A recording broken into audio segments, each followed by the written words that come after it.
আসসালামু আলাইকুম। রাবি বিয়ানার পক্ষ থেকে আপনাদেরকে স্বাগতম। আজকে আমি মৌমাছি ও মধু সম্পর্কে আলোচনা করব। মৌমাছি মৌমাছি কোথা যাও নাচি নাচি, বিখ্যাত এই ছড়া আমরা অনেকেই পড়েছি।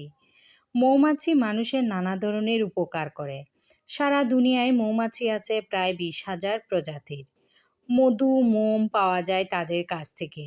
20,000 প্রজাতির মধ্যে বেশিরভাগই মধু ও মোম তৈরি করতে পারে না। মধু ও মোম তৈরি করতে সক্ষম এই ধরনের মাত্র তিনটি প্রজাতি রয়েছে বাংলাদেশে। ইউরোপ থেকে আরেকটি প্রজাতি আমদানি করা হয়েছে, সেগুলোকে কৃত্রিমভাবে লালন পালন করা যায়।